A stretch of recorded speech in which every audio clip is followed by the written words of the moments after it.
하나님께 감사와 영광의 박수 올리시기 바랍니다. 할렐루야. 네, 하나님께 영광을 드리고 우리 기도하겠습니다. 하나님 감사합니다. 믿음의 기도의 제목을 가지고 금식동산 기도성산에 와서 하나님을 향하여 부르짖어 기도하는 백성들 영원히 성령의 기름을 부어 주시어서 우리가 말씀을 강론할 때 하나님의 지혜가 임하게 하여 주시고 깨닫는 그 마음속에 의지의 결단을 갖게 하여 주셔서 하나님의 새로운 역사의 은혜의 꽃이 피게 하시고 응답으로 함께 하시는 놀라운 시간이 되게 하여 주옵소서. 하나님 아버지 종의 자치를 감추게 하시고 하나님의 은혜의 통로가 되게 하여 주옵소서. 예수님의 이름으로 기도 올리옵나이다. 아멘. 우리 한번 옆에 분이랑 인사할까요? 하나님이 우리와 함께 하십니다. 아멘. 하나님 함께 하심을 믿습니까? 우리가 믿음으로 살아가는 이 세상 속에서 하나님이 나와 함께 하시면 능치 못할 일이 없어요. 할렐루야. 그래서 오늘 반드시 내 안에 계신 성령님 확신하시고 하늘의 응답과 복을 받게 되기를 주의 이름으로 축원을 드리겠습니다. 저는 오늘 창세기 26장 21절에서 33절의 말씀을 가지고 형통을 유산으로 상속하는 가정이라는 제목을 가지고 은혜를 나누기를 원합니다. 하나님은 자신의 형상과 모습으로 우리를 창조하신 이유는 뭐냐? 하나님과 같이 이 땅을 말씀으로 정복하고 다스리기를 원하세요. 그것은 한마디로 하면 뭐예요? 형통하기를 원하신다 이 얘기예요. 그래서 우리가 인생에 형통하기를 원하면 어떻게 되느냐? 형통한 삶을 살았던 사람을 통해서 형통의 지혜를 배우는 거예요. 그러면 어떤 일이 일어나느냐? 그 한 사람의 믿음의 형통한 삶이 자손 대대에 걸쳐서 이루어지기 때문에 그 가문이 하나님의 형통한 축복의 가문이 될 걸 믿기를 축원을 드리겠습니다. 세상의 성공은요, 이 세상의 형통은 성공을 얘기해요. 그러나 이 하나님 말씀에서 보면 형통은 뭐냐? 내 힘이 아닌 하나님의 은혜, 하나님이 도와주셔서, 그래서 에베네셀의 하나님이 여기까지 도와주셨더라. 할렐루야. 우리 이 자리에 앉은 모든 성도님들도 보면 하나님의 도움이 있기에 여기까지 우리를 인도하신 줄로 믿습니다. 그래서 하나님이 말씀하시는 형통은 뭐냐? 임마누엘의 하나님이 나와 함께 하셔서 나를 향하셨던 하나님의 뜻을 이루어지는 거예요. 그렇기 때문에 성도님들, 세상의 환경과 어떤 조건을 바라보지 마시고요, 전능하신 하나님과 눈을 마주치면서 말씀을 붙잡고 믿음으로 나갈 적에 하나님이 여러분의 인생이 이제까지 느껴보지 못했던 하나님의 형통을 맛보게 하는 축복이 임할 걸 믿으시기를 주의 이름으로 축원을 드리겠습니다. 이 모세가 자기가 이제 생명이 다해서 떠나야 되잖아요. 그래서 여호수아를 후계자로 삼아요. 그랬을 적에 여호수아에게 어떤 비밀과 아주 신묘막직한 무기를 준 게 아니에요. 그에게 뭐라고 그랬어요? 딴 게 아니라 여호수아서 1장 8절에 말씀하시기를 이 율법책을 내 입에서 떠나지 말게 하며 주야로 그것을 묵상하여 그 안에 기록된 대로 다 지켜 행하라. 그리하면 내 길이 평탄하게 될 것이며 내가 형통하리라. 딴 게 아니라 어떻게 하라고요? 말씀을 붙잡고 말씀대로 살아라 이거예요. 너무나 많은 분들이요, 말씀을 알아요. 근데 뭐라고 해요? 에이, 그건 성경 말씀이야. 그래도 나는 내 길을 간다. 그래서 많은 사람들이 고난을 당하는 이유가 그거예요. 우리가 미련하고 바보 같은 짓 같아도요, 말씀 붙잡고 믿음으로 살면 하나님이 여러분의 인생을 책임지는 걸 믿기를 축원을 드립니다. 보세요. 모세가 자기의 생각, 자기의 지혜로 민족을 해방하겠다고 했지만 40의 나이에 한 일이 뭐예요? 싸움 말리다가 사람 죽인 것밖에 없어요. 그러니까 뭐예요? 그 길을 떠나잖아요. 그리고 모세를 하나님이 부르시잖아요. 야, 너를 통해서 네 백성을 이 종살이에서 해방시킬 테니까 네가 내 말을 따르라. 그러니까 모세가 아멘해요? 내가 누구간데 이 일을 하냐고. 나는 할 수 없다고. 우리는 맞아요. 우리가 어떻게 하나님의 일을 감당할 수 있겠어요? 나는 못하죠. 근데 모세가 어떻게 하니까? 아멘하고 순종하고 나가니까 모세에게 위대한 능력이 임하잖아요. 모세가 권능이 있는 게 아니에요. 10가지 재앙을 일으키는 상황을 보십시오. 모세는 다만 뭐예요? 하나님이 말씀하시면 대언하는 거예요. 그냥 가서 대신 얘기만 했는데 피가 되고 막 그냥 세상에 말하는 대로 바로가 어떻게 감당할 길이 없잖아요. 오늘 그래서 우리가 보는 게 뭐냐? 모세의 형통은 뭐예요? 하나님의 말씀에 순종해서 이스라엘 백성들을 종살이에서 해방시키는 것이 모세의 형통이었다는 거예요. 그러면 여호수아의 형통은 뭐예요? 하나님의 지시할 땅을 가서 정복하고 그 민족의 가나안 7족속을 다 내쫓고 거기에서 믿음의 땅을 차지하는 게 여호수아의 형통이라는 거예요. 그러면 이 시대에 우리 성도님들의 형통은 뭘까요? 내게 맡겨진 가정에서 내 자녀들, 솔직히 얘기해서요, 요즘 우리의 자녀를 여러분들이 어떻게 양육을 할 수 있어요? 시대가 점점 바뀌지 않아요? 이 자녀들을 바르고 옳게 양육하려면 어떻게 돼요? 말씀에 가르친 대로 가슴에 새겨줘야 돼요. 가슴에 새겨져서 그들이 진짜 말씀 붙잡고 인생을 살아나가면요, 하나님이 머리가 되게 하시고 위에 계시고 남에게 꾸어질전정 꾸임받지 않는 은혜와 축복이 있을 걸 믿기를 축원을 드리겠습니다. 그 성경적 형통이라는 건 뭐냐? 하나님이 내게 주신 성령의 은사와 능력을 통해서 이 시대에 나에게 맡겨진 사명을 완수하는 것이 형통인 걸 믿기를 축원을 드립니다. 하나님께서 이 시대에 우리를 왜 예수를 믿게 하셨을까요? 세상은 점점 하나님 없는 세상을 만들겠다고 인간들은 난리를 쳐대고 있어요. 보세요. 한국도 지금 이제 도처에서 그런 일이 벌어지고 있어요. 미국에 가면요, 화장실이 남자 여자가 있는 게 아니에요. 젠더. 지 멋대로 해요. 그냥 남자인데도 여장하고 지가 여자라고 그러면요, 남자가 여자 화장실 들어가요. 뭐라는 사람도 없어요. 미쳤죠 이게. 여러분들 지금 미국에 있는 젊은이들이 고민이 뭔지 알아요? 이 애를 낳아서 진짜 학교에 공부를 시켜야 되나? 공교육을 시켜야 되나? 왜? 유치원서부터 뭘 시키는 줄 알아요? 동성애를 가르쳐요. 그러니까 막 그 애들한테 계속 지속적으로 얘기하는 게 뭐냐면, 아들한테 그런데 너 절대 결혼할 때 남자친구 데리고 오지 마. 여러분들 이게 꿈 같은 얘기 같잖아요? 근데 몰라서 그렇지 지금 한국도 지금 청소년 세대가 얼마나 이런 음란의 동성애에 빠져 있는지 모른다는 거예요. 여러분들은 지금 그럴 거예요. 우리 애들은 안 그럴 거야. 믿지 마세요. 예수가 없으면 세상 향락에 빠지는 게 인간들이에요. 그럼 왜 이런 동성애 인간들이 빠질까요? 이성 간의 교제를 하면 어떻게 돼요? 건강한 사람이면 문제가 생기잖아. 애가 생기잖아.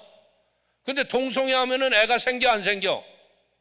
안 생기니까 쾌락을 즐기고 더 아주 악하고 더러운 쾌락 향락주의에 인간을 빠뜨리게 하는 게 마귀의 일이라는 거예요. 그래서 오늘 우리는 성경 속에서 나온 사람 중에서 진짜 지면은 굉장히 짧게 차지하는 사람이에요. 이삭은 한 장을 못 넘어가니까.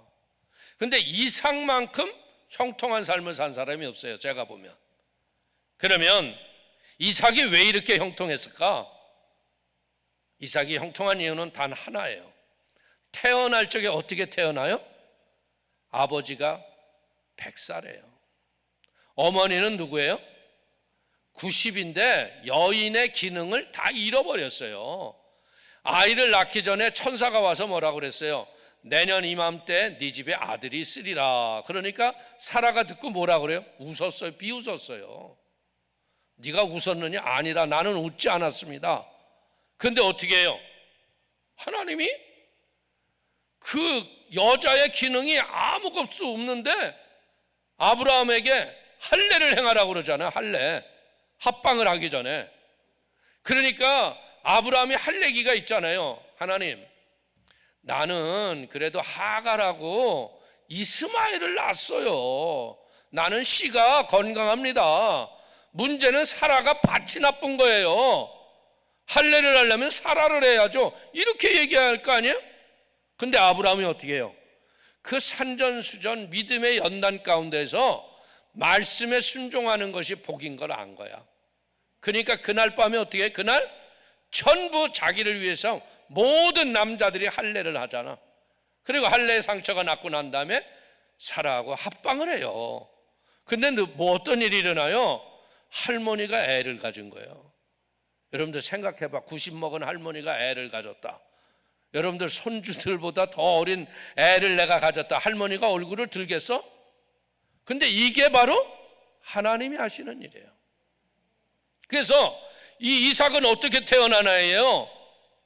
너는 내가 이렇게 할례를 하고 하나님의 명령을 따라 이렇게 했더니 네가 난 애야.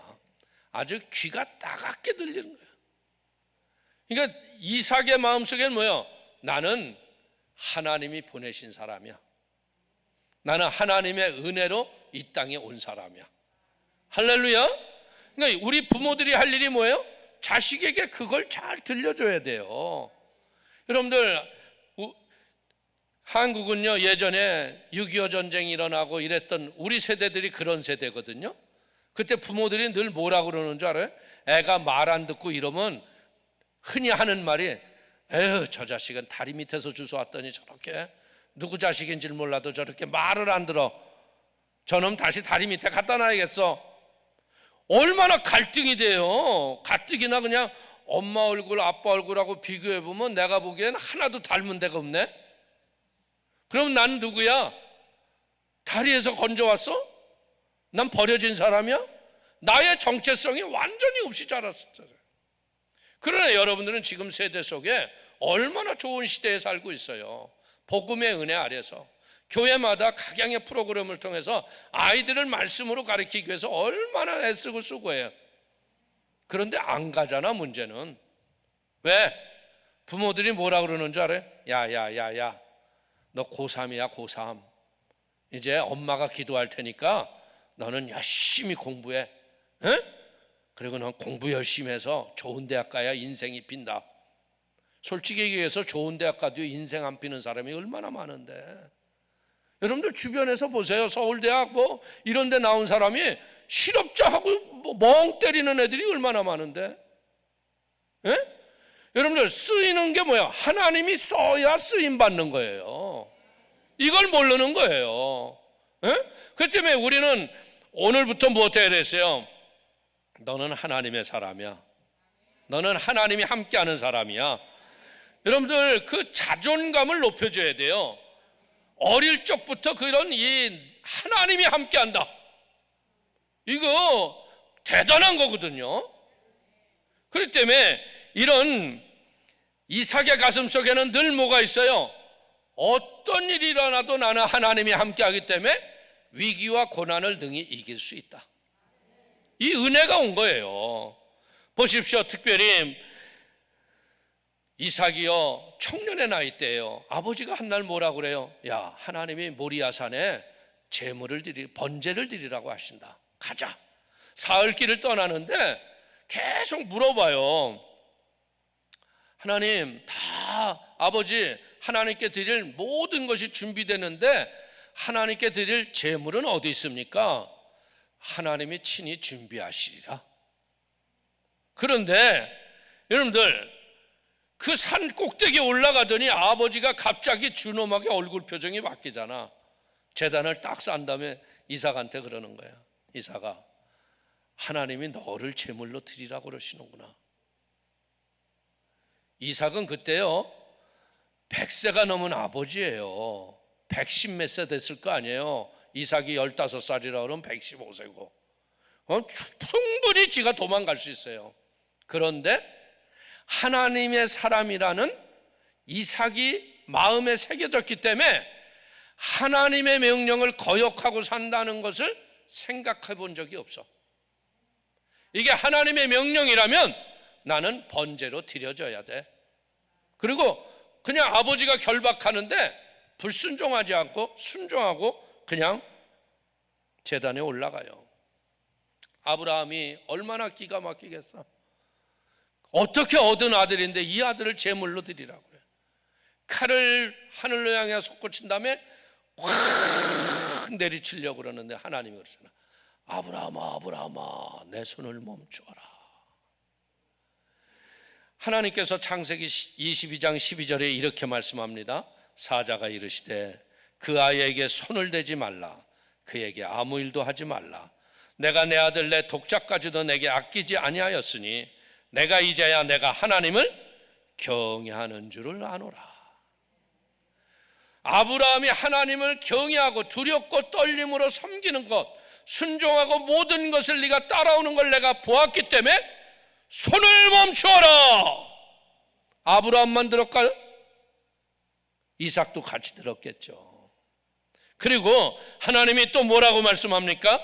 이르시되 여호와께서 이르시기를 내가 나를 가리켜 맹세하노니 내가 이같이 행하여 내 아들 내 독자라도 아끼지 아니하였은즉 내가 내게 큰 복을 주고 내 씨가 크게 번성하여 하늘의 별과 같고 바다의 모래와 같게 하리니 내 씨가 그 대적의 성문을 차지하리라.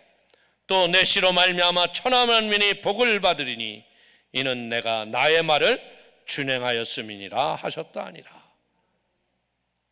하나님을 경외하는 아버지가 믿음으로 인정을 받았고요. 이삭도 인정받은 거 아니에요?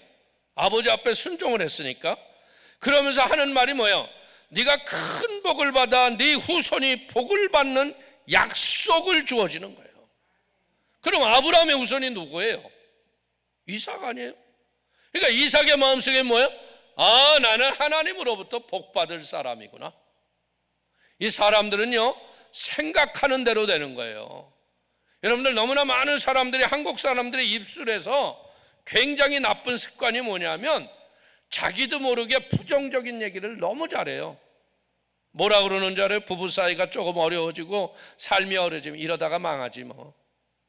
그러니까 망하지. 여러분들 그럴 때 우리가 어떻게 해야 돼? 이래도 우리는 일어나.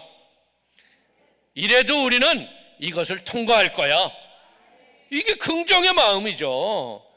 오늘 우리는 확실히 알아야 될 게 뭡니까? 이 믿음의 예배를 통해서 우리는 뭘 배우는 거예요? 하나님을 경외하는 것을 인정받는 거예요. 그리고 뭐예요? 내 후손이 대적의 문을 얻고 복을 받을 걸 믿습니다. 믿음을 가져야 돼요. 오늘 예수님이 우리에게 주셨던 은혜가 뭐예요? 내 믿음대로 될지어다. 믿음대로 되는 거거든요. 여러분들 닉 부이치치라는 사람을 여러분 아세요? 그 사람은 태어났는데 아버지 어머니가 경악을 했어요. 왜냐하면 애가 머리하고 몸은 나왔는데 발이 안 나오는 거야. 근데 보니까 다 나온 거야. 팔도 없고 어디서 닭다리 같은 게 하나가 요 다리 하나 매달려 있고. 간호원 의사가 뭐라 그러냐면 애를 보지 않는 게 낫습니다. 애를 보시면 이 출산 후유증이 너무나 심각하니까 보여주지 마세요. 그래서 한 달 만에 봐요. 한 달 만에. 근데 그 아버지가 목사님이에요. 목사님.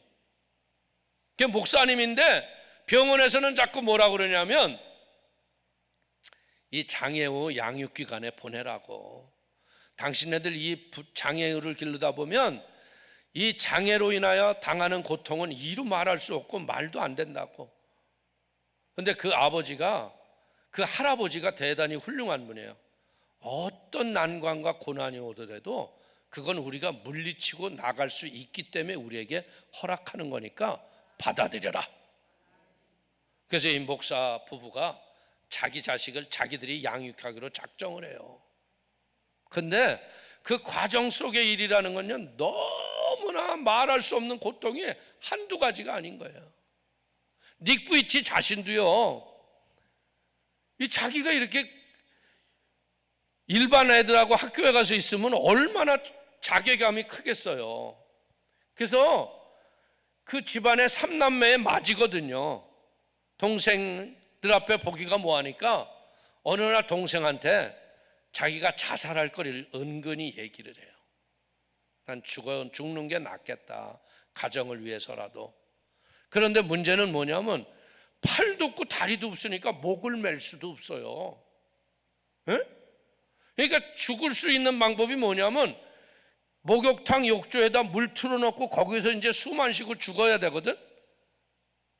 근데 문제가 뭐냐, 몸통만 있으니까요 몸이 가라앉지를 않는 거예요. 왜? 허파가 이렇게 큰데 우리는 팔다리가 있어도 우리도 뜨잖아요. 3번을 반복하다가 안 죽는 거야. 그러면서 이 아이가 목사님 아들이었기 때문에 성경은 가까이 있잖아요. 그래서 성경을 읽다가 요한복음 9장에 무슨 얘기가 나와요? 소경된 이야기가 나오죠.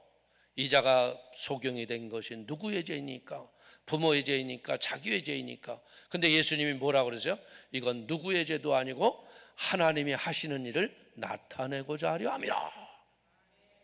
이제 그 말씀을 읽는데 이 닉 부이치치라는 이 장애우가요 은혜를 받아요. 아, 나에게 하나님이 하시는 일을 드러내기 위함이구나.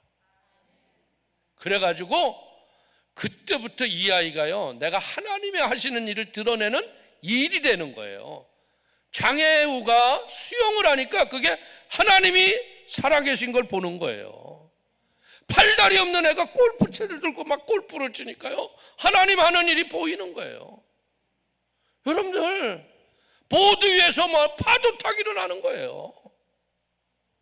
하나님이 하시는 일을 보이는 건데, 얘가 결정적으로 변화되는 이유 중에 하나가 뭐냐면, 대학을 가기 직전에 뭘로 내가 평생을 먹고 살을까? 내가 평생 잘못하다가는 엄마 아버지의 짐이 되지 않을까? 어머니 아버지가 돌아가실 때도 나를 걱정하다 돌아가시면 어떻게 하지? 내가 이들에게 짐이 안 될 방법이 뭘까? 나름대로 고민을 많이 하다가 회계학을 공부를 해요. 그래, 내가 머리가 좋고 숫자 바르니까 남들의 이 회계를 봐주면서 내가 이걸로 먹고 살아야지. 그런데 미국에서 온 어떤 한 강사가 이 수련회에서 설교를 하는데 거기에서 은혜를 받는 거예요.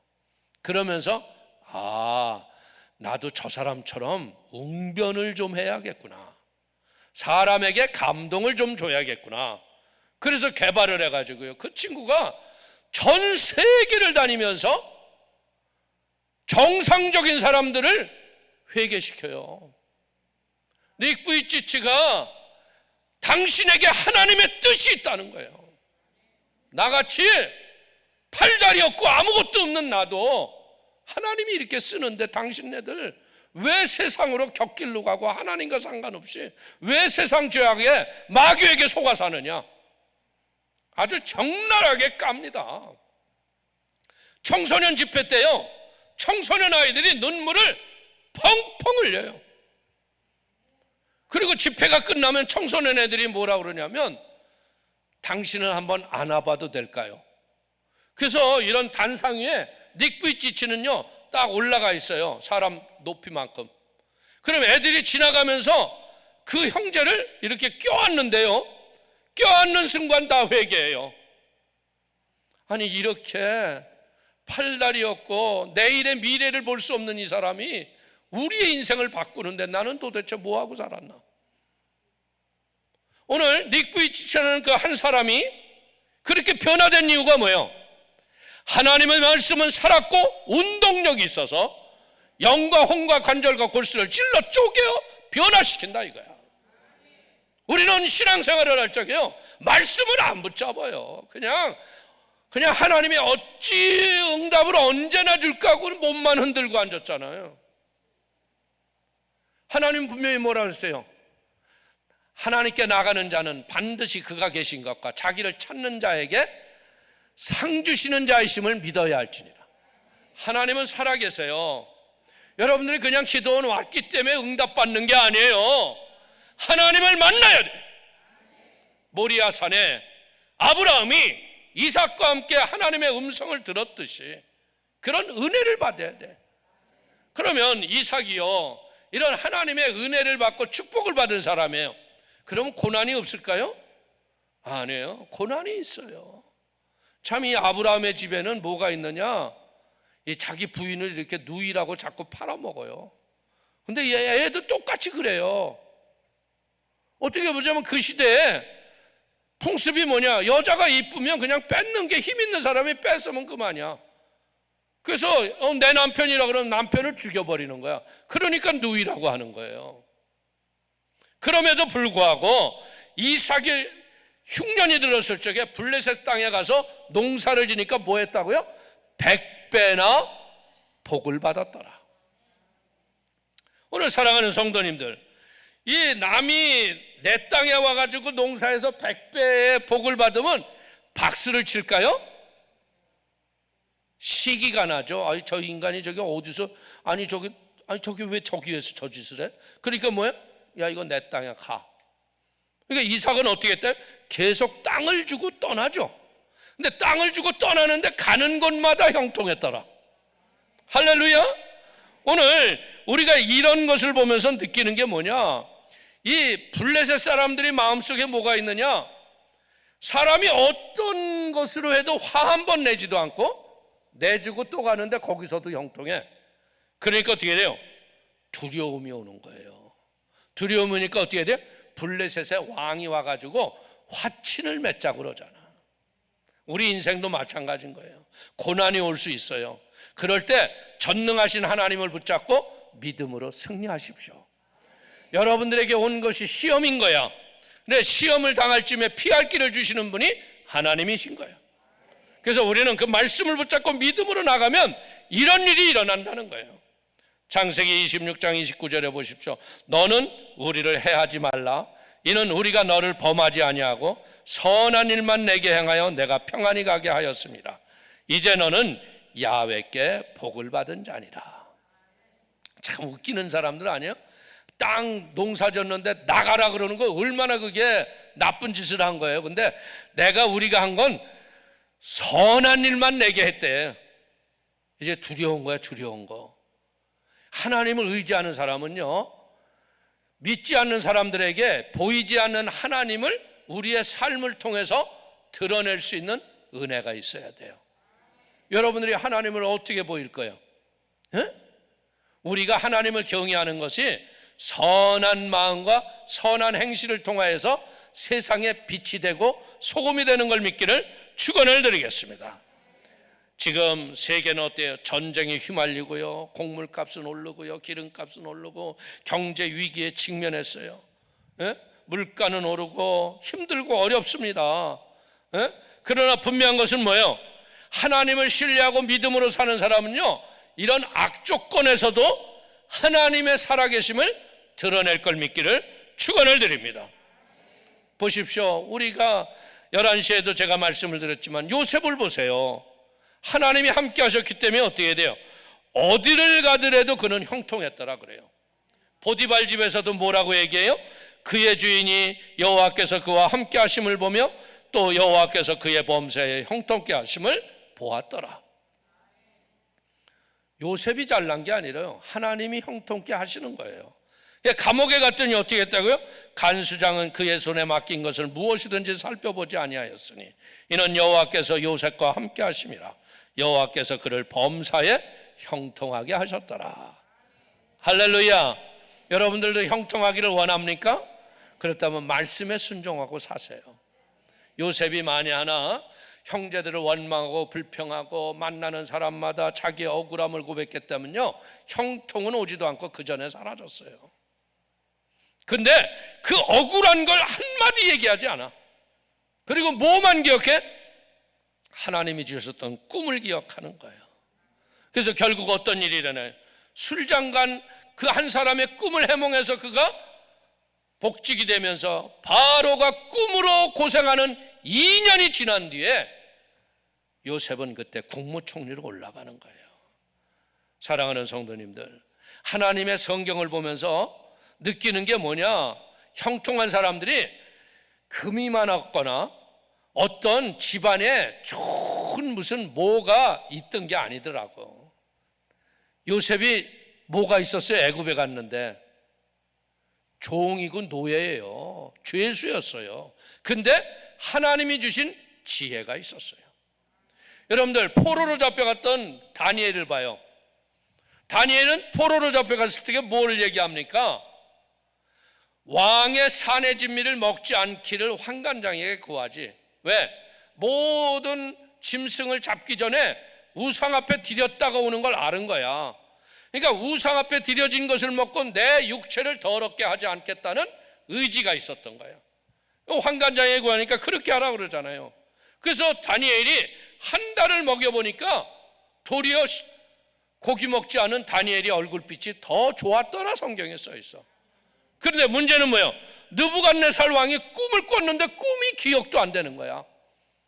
그래서 술사들을 불러서 꿈을 해몽하라고 그러는데 지가 꾼 꿈을 지가 좀 얘기하고 해몽을 하라고 그래야지.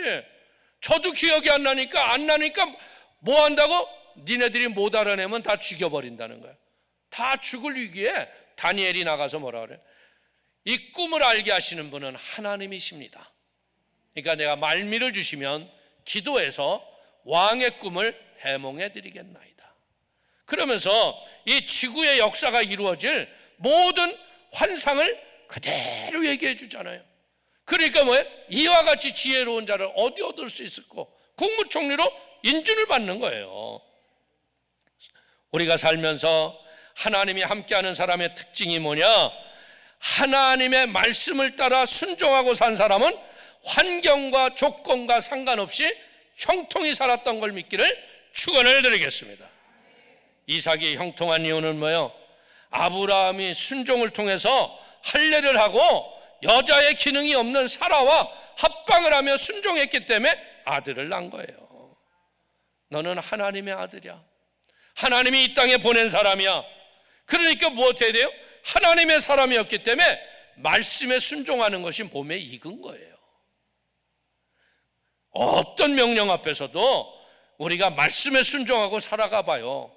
여러분들이 이 땅에서 느끼지 못했던 형통이라는 것을, 이게 바로 형통이구나 하는 것을 깨닫게 될 겁니다. 사랑하는 성도님들, 형통한 사람들의 특징은 뭐냐? 하나님의 풍성함을 누려요. 지혜가 풍부해요. 그리고 전능하신 하나님을 의지할 적에 자기의 목숨과 자기의 생각을 전혀 1도도 넣지 않아. 사드락과 메삭과 아벳느고를 보십시오. 7배나 뜨거운 풀무불 앞에, 금신상 앞에 절하지 않으면 거기 들어간다고 하잖아. 그래도 다 죽을지언정 우리는 절하지 않겠나이다. 그러니까 불 속에 들어가니까 네 사람이 춤을 추잖아. 그러니까 왕이 바로 뭐라 그래요? 사시는 하나님의 종 사드락과 메삭과 아벳느고야, 불 속에서 나와라. 오늘 우리가 사는 세상이요, 7배나 뜨거운 풀무불과 같은 죄악의 도성에서 우리가 살고 있다는 거예요. 그렇기 때문에 이제는 우리는 무엇해야 되겠어요? 과거에 머물지 마시고요, 미래를 향해서 믿음으로 전진하는 복 있는 사람이 되기를 축원을 드립니다. 형통한 삶을 사는 건 뭐냐? 형통의 원리를 안다고 해서 형통해지는 게 아니에요. 형통의 삶의 원리를 순종하고 믿음으로 살 적에 열매를 맺는 거예요. 이삭은요, 자기 아버지 아브라함으로부터 배웠던 것을 어떻게 해요? 그냥 순종하잖아요. 제단을 쌓고 네가 제물이라고 했을 적에 그는 하나님의 명령 앞에 왜 이런 하나님이 계시냐고 원망하지 않고 그냥 순종하잖아요. 어떻게 보자면 우리 인생이 뭐예요? 안개와 같이 사라지는 아무것도 아닌 인생인 거야. 근데 여기서 우리는 너무나 쉽게 사라지는 세상 풍조를 붙잡잖아. 하나님 안 붙잡아. 그러니까 안 되는 거예요. 성경은 분명히 뭐라고 했어요? 보이는 것은 잠깐이요 보이지 않는 것은 영원함이라고 그랬어요. 그래서 우리는 영원한 걸 붙잡으면요, 영원한 하나님이 우리를 영원한 가치에 복 있는 사람으로 만드는 걸 믿기를 축원을 드립니다. 아침에 이슬과 같고 굴뚝에 피어오르는 연기와 같은 인생의 헛된 것을 붙잡지 마시고 영원한 하나님을 의지하기를 주의 이름으로 축원을 드립니다. 에레미야서 17장 7절을 보십시오. 그러나 무릇 여호와를 의지하며 여호와를 의뢰하는 그 사람은 복을 받을 것이라. 아멘. 믿음의 뿌리를 내리시고요, 가뭄에도 결실하는 이삭과 같은 이런 형통한 축복이 있기를 축원을 드립니다. 이 이삭을 보면서 깨닫는 게 뭐냐, 현실을 직시할 줄 알고요, 그가 거부가 되었을 적에 블레셋 사람들이 시기하는 것을 알면서 지혜롭게 대처를 하는 거예요. 창세기 26장 14절 이하에 이렇게 얘기합니다. 양과 소가 때가 이르고 종이 심히 많으로 블레셋 사람이 그를 시기하여 그 아버지 아브라함 때 그 아버지의 종들이 판 모든 우물을 막고 흙으로 메웠더라. 우물이 내 거라고 그랬을 적에도요, 이삭이 지혜가 있는 거야. 아, 이들하고 전쟁해봤자 나는 그냥 여기서 한 칼에 날아가겠구나. 그러니까 달라 그러면 주고 떠나는 거예요. 여러분들 어떤 사람들 그런 사람이 있잖아요. 강도가 와서 내놔, 안 주면 죽어도 못 내놔. 그래서 죽잖아. 죽는 게 나아요? 몇 푼 주고 사는 게 나아요? 응? 뭐 그렇게 어려워 대답을 잘 안 해? 사는 게 나은 거예요. 재물은 없어도 또 생길 수가 있잖아. 근데 생명은 또 생길 수가 없는 거 아니야. 그러니까 이 이삭은 뭐예요? 지혜로우니까 우물을 넘겨주고 떠나는 거예요. 왜? 자기에게는 아직 힘이 없잖아.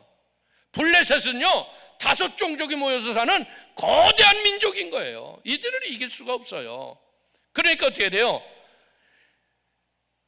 이들을 초월해서 역사하시는 하나님을 붙잡고 그 땅을 계속 떠나는 거예요.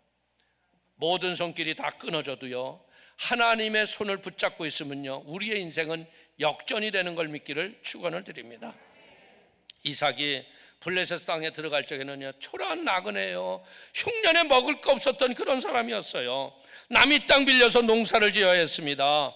그러나 이삭이 거기에서 수고하고 농사를 지니까 100배의 복을 받았더라고요. 이 땅은 뭐예요? 우린 가진 것 없어요. 내 것 없어요. 그러나 하나님의 뜻을 따라 살아가면 어떻게 돼요? 여러분이 일하는 걸 100배로 하나님이 복을 주신다는 거예요. 심지어 어떻게? 시기할 정도로 복을 받는 거부가 된다는 거예요. 그렇게 복을 받았는데 또 내놓으라고 하면 내주고 또 가는 거예요. 근데 이것이 한두 번 할 적엔 모르지만요, 이것이 지속적으로 이렇게 일이 이루어지면 어떻게 해요? 두려운 거예요. 이 사람 뒤에 뭐가 있지? 이 사람은 도대체 어떤 능력이 있지? 그러니까 어떻게 해요? 이 블레셋 사람들이 와서 협약을 맺자고 그러잖아. 인생을 사는 비결도 뭐냐? 문제만 바라보고 살면요, 문제에 압도가 돼서요, 문제에 굴복하고 비굴해져요. 근데 문제를 위에 계신 하나님을 바라보면 어떻게 돼요? 하나님의 역사가 일어나는 걸 믿기를 축원을 드립니다. 그때 문제는 비전이 되고요, 문제는 기회가 되는 걸 믿기를 축원을 드립니다. 성경에 나타났던 모든 기적들은 보니까 문제 때문에 일어났더라고. 야이로 회당장 딸이 죽었기 때문에 살아나는 거 아니에요? 병들어 죽지 않았으면 그런 거 안 쓰는 거 아니에요? 나사로가 죽었기 때문에 죽은 지 나흘 만에 돌문을 치우고 나와라 하니까 나오잖아요. 문제 때문에 기적이 일어난다는 거예요. 지금 우리의 삶의 현실에 다가왔던 문제 때문에 낙심하지 말고 하나님을 더 붙잡는 지혜가 있기를 축원을 드립니다. 인생은요, 환경을 따라 살지 말고 믿음의 법칙을 따라 살아야 돼. 바라봄의 법칙으로 바라보시길 바랍니다. 아브라함이 형통했던 이유는 뭐예요? 하나님을 통해서 바라봤기 때문에요. 믿음은 바라는 것들의 실상이요, 보지 못하는 것의 증거예요. 하나님은 항상 아브라함에게 주니까 뭐라고 그래요? 애굽에 갔다 내려오면서 올라올 적에 무엇을 깨닫는 거야? 아브라함의 목자와 롯의 목자가 매일 다투잖아. 물과 풀 먹는 것 때문에. 그러니까 네가 좌하면 나는 우하고 네가 우하면 나는 좌하리라.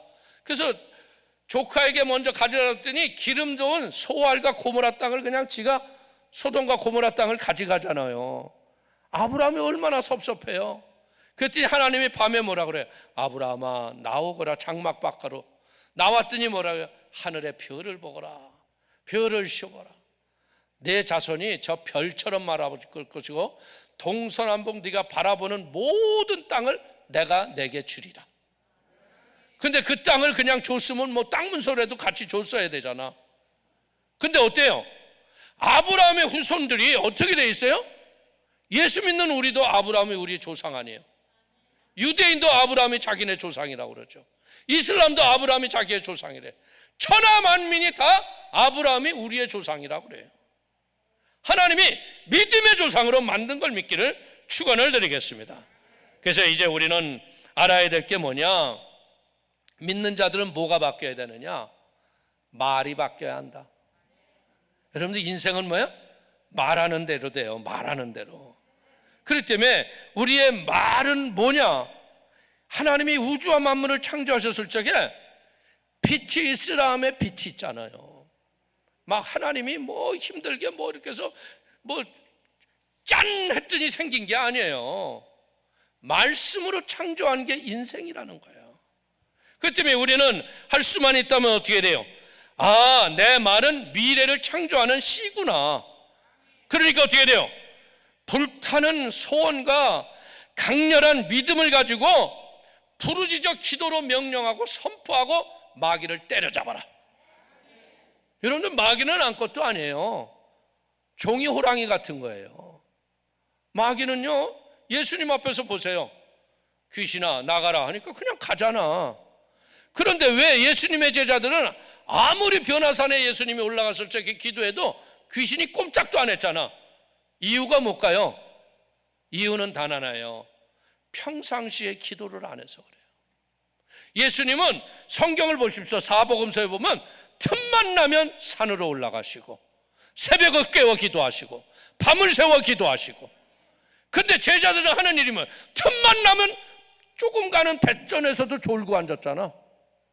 겟세마네 동산에서 기도하는데도 한시도 기도하지 못하고 졸고 앉아 있었잖아. 그 때문에 우리는 뭐예요? 우리의 언어는 언제 바뀐다고? 시간을 정하고 기도할 때 언어가 바뀐다. 기도할 적에요, 여러분들 부정적인 말 하는 사람 있어요? 하나님 저놈의 남편 하느니 콱 망하게 해주세요. 아무리 남편이 미워도 그런 기도해요? 아버지 저 참 믿고 그래도 사업은 형통하게 해주시고 어떻게든 저 인간만 깨지게 해주세요. 그러니까 안 되는 거야.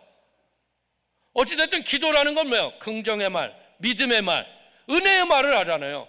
그래서 기도를 많이 하면 어떻게 돼요? 말이 바뀌는 거예요. 말이 바뀌니까 어떻게 돼요? 말하는 대로 창조의 역사가 우리에게 넘치는 걸 믿기를 축원을 드립니다. 그래서 우리는 물질만 거부가 되는 것이 아니라 이 이삭을 통해서 배우는 게 뭐냐? 자족의 지혜를 배워야 돼요. 바울은 뭐라 그래요? 아무것도 없는 것 같으나 내가 모든 것을 가진 자라. 나는 부한대 처할 줄도 알고 빈한대 처할 줄도 알아. 일체에 사는 지혜를 내 몸에 익혔다. 우리 솔직히 얘기해서요, 대한민국에서 진짜 먹을 거 없어서 죽을 사람은 아무도 없어. 왜? 나라에서 다 주잖아. 뭐 대한민국 얼마나 좋은 나라예요. 에? 먹을 거 없다 그러면 최소 생계비를 50만 원 가까이 주잖아. 죽을래야 죽을 수가 없다니까. 이렇게 좋은 나라에서 왜 못 살아? 상대 빈곤. 내가 이러고 살 사람인 줄 알아? 차라리 죽는 게 나아. 그리고 쥐약 먹고 죽는 거예요. 그 때문에 우리는 무엇할 줄 알아야 돼요? 이삭이 이렇게 큰 거부가 된 건 뭐예요? 그 자기 자신이 훌륭한 거부가 된 하나님의 복을 받은 사람의 자아상을 내가 가진 거예요. 이 자아상은 뭐예요? 자신을 보는 자기의 이미지 아닙니까? 이 자신의 이미지가 뭐예요? 나의 미래를 만드는 거예요.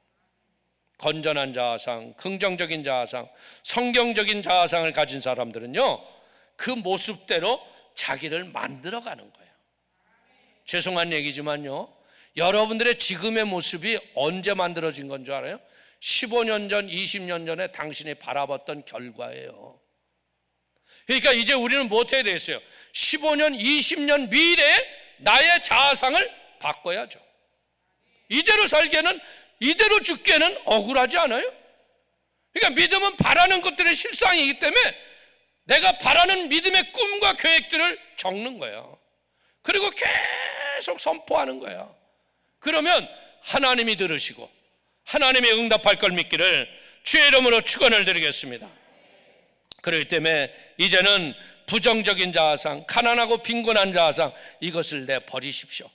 그리고 내 인생이 복을 받아서 나누어주고 구워주고 베풀어주는 하나님의 놀라운 풍성한 은혜를 갖기를 축원을 드립니다. 저희 어렸을 적만 하더라도요, 교회 가면은 매일 껌 주고, 선교사님들이 초콜릿 한 덩어리씩 주고, 그리고 구제품으로 해가지고서 맞지도 않는 옷들 막 큰 것들 주면 그것도 받아다가 좋다고 갖고 와서. 근데 대한민국이 지금 그런 은혜를 베풀고 있잖아요. 사랑하는 성도님들, 이제는 우리가 살아갈 적에 심은 대로 거두는 거예요. 자족의 은혜로 살아갈 적에 할 수만 있다면 나보다 더 힘들고 어렵고 고난당하는 이웃들에게 내 손을 펼치고 나누게 되시기를 축원을 드리겠습니다. 우리가 알다시피요, 심은 대로 거두는 게 인생인 거예요. 안 심었는데 거뒀어요? 그건 거짓말인 거예요. 오늘 농사하는 농부들한테 가서 보니까 콩 심은 데는 콩이 나고요, 팥 심은 데는 팥이 나더라고요. 그렇기 때문에 우리는 심은 것대로 거두고요, 또 어때요? 심은 양에 따라 거두더라고요. 많이 심으면 많이 거둘 것이요, 적게 심은 자는 적게 거둘 것이요. 고린도후서에 나오잖아요. 많이 심은 자가 많이 거둘 것이라고 그러는데 우리는 하나님 앞에 예물 드리자고 하면요, 자꾸 그걸 깎고 앉았잖아. 이제 깎지 마세요. 제가 얘기하는 건 무리하게 헌금을 하십시오 이 얘기가 아니에요. 예배를 드릴 적에 하나님이 어떤 마음을 줄 때가 있어요.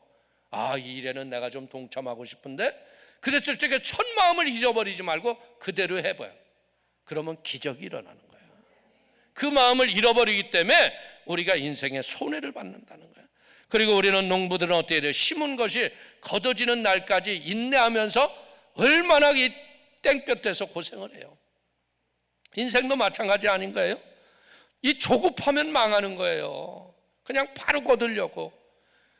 우리가 알면서 깨닫는 것이 뭐냐, 부자가 되기 전에요, 지혜로운 자가 되셔야 돼요. 에? 지혜는 없는데 부자만 되려고 그래. 그러다 보니까 속이 뻔히 보이지 않아? 이 세상의 부는요, 언제 바람과 같이 사라질지 모르는 게 부요. 그렇기 때문에 지혜는 뭐냐? 사라지지 않는 게 지혜인 거예요. 지혜롭다는 게 뭐 약삭 빠른 게 아니에요. 하나님 말씀에 우직하게 순종하고 사는 걸 믿기를 축원을 드립니다. 솔로몬이 그 왕이 될 적에 뭘 구해요? 지혜를 구하잖아요. 그러니까 그전보다 그 외에도 너 같은 자가 없다고 하는 복을 받잖아요. 잠언서 3장 15절 이하를 보십시오. 지혜는 진주보다 귀하니 내가 사모하는 모든 것으로 이에 비교할 수 없도다. 그의 오른손에는 장수가 있고 그의 왼손에는 부귀가 있나니. 지혜를 얻는 길은 뭐예요? 성경 말씀을 많이 암송하고 내 것으로 만드는 거예요. 지혜란 뭐예요? 지식을 분별할 줄 아는 능력이죠. 우리가 마음에서 기도를 많이 하고 말씀의 지혜를 가진 사람은 어때요? 해야 할 것인지 하지 않아야 할 것인지 마음에 깨달음이 와요. 미혹과 유혹에 넘어가지 않는다는 거예요. 그렇기 때문에 어떻게 보자면 이삭은요, 지혜롭잖아요. 블레셋 사람들이 우물 달라고 그러면 그냥 주고 떠나고 또 가는 거예요. 근데 결국은 뭐 하는 거예요? 이게 보면 보이지 않는 전쟁을 하고 있는 거예요. 이삭과 아비멜렉이 네가 어느 때까지 하나 보자 그러는데 이삭은 가는 곳마다 형통했더라 그랬어요. 그러니까 결국 얻는 건, 이삭이 이기는 이유는 뭐예요? 하나님의 풍부의식, 하나님의 승리의식. 나는 하나님의 사람이야. 나는 하나님이 함께. 그 의식이 승리했다는 거예요. 인생 살면서 가장 어려운 게 뭐냐? 핍절의식. 이 핍절식이 있다면 우물 이거 주면 난 죽어. 그러니까 거기서 이삭은 죽었을 거예요. 근데 어때요? 아이 뭐 이 우물이 하나냐? 가면 또 파면 되지. 풍부했다는 거예요. 여러분들이 인생을 살 적에 억울하게 뺏길 때가 있을 거예요. 힘든 억울한 일이 내 눈물을 쏟을 때가 있을 거예요. 그때 그것에 한 맺혀 살지 말고요, 놓고 떠나세요. 하나님이 떠나라는 거예요. 미련 없이 떠나면 하나님의 풍부의식이 여러분들에게 또 다른 방법을 통해서 축복으로 이끌어올 걸 믿기를 축원을 드립니다. 이삭이 창대해서 왕성에 거부가 된 때가 언제인 줄 알아요? 세상이 전부가 흉년의 때에 이삭은 100배의 복을 받은 거예요. 이삭은요, 승리의 비결이 뭐예요? 떠난 후에 우물을 또 파는 거예요. 이게 뭡니까? 자기의 인생의 집중력을 잃어버리지 않는 거죠. 낙심하고 포기하고 두 손 놓은 게 아니에요. 그는 어디를 갈지라도 집중력으로 우물을 파다 보니까 우물의 전문가가 됐어요. 능력을 얻고 난다면 여러분들이 계속해서 반복된 성경 암송과 성경 암기를 하기를 축원을 드리겠습니다. 반복하다 보면 거기에 달인이 되는 거예요. 그래서 형통한 사람이 되는 거죠. 한 가지의 통달함은요, 다른 것은 금방 통달해요. 다투지 말고 물은 어떻게 해요? 물이 나올 때까지 파면 되는 거예요. 이삭은 우물을 통해서 인내와 끈기를 배운 거예요. 그리고 이삭이 형통의 형통을 거듭하고 강성해졌을 때 예전에 그를 밀어내고 쫓아냈던 아비멜렉이 찾아오잖아요. 그리고 아비멜렉을 위해서 뭐예요? 잔치를 베풀어줘요. 이것은 이삭은 용서를 알았고요, 원수도 사랑할 줄 아는 하나님의 마음을 품었던 사람인 걸 믿길 축원을 드리겠습니다. 그러니까 어떻게 돼요? 이 덕스러운 사람이 된 거예요. 결국은 어떻게 돼요? 사람을 끌어들이기 시작하잖아. 블레셋 왕이 화친조약을 맺자고 하잖아요.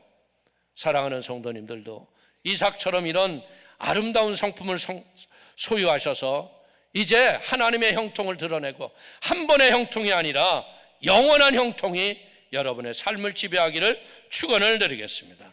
성경은 말합니다. 온유한 자는 복이 있나니 그들이 땅을 기업으로 받을 것임이니라.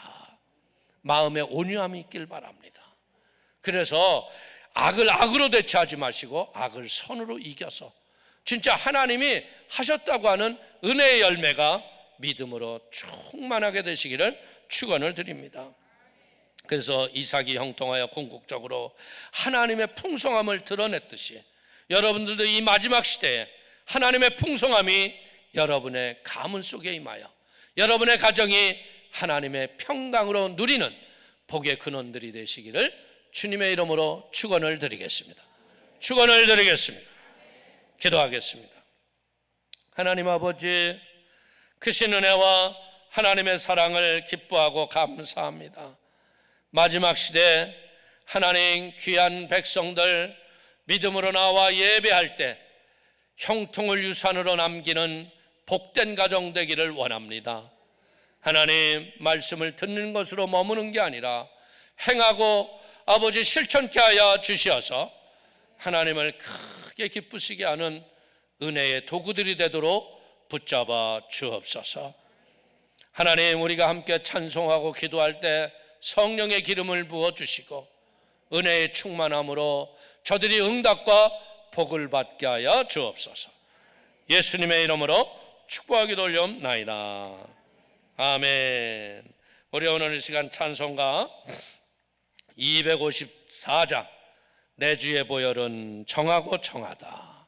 이 보혈로 내 죄를 씻어내며 하나님의 은혜로 새롭게 되는 믿음을 가지고 우리 하나님을 찬양하기를 원합니다.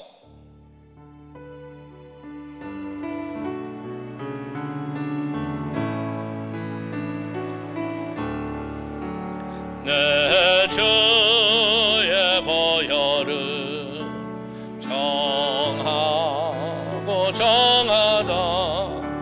내 죄를 정케 하신 주 날 오라 하신다. 내가 주께로 지금 가오니 십자가의 복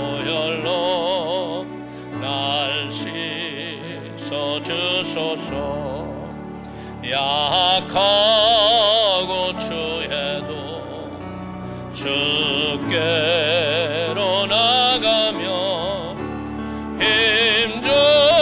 힘주시고 내 처함을 또 씻어주시네. 내가 주께로 지금 가오니 십자가의 보혈로 날 씻어주소서. 날 오라 하심은 온전한 믿음과 또 사랑함과 평안을 다 주려 함이라. 내가 주께로 지금 가오니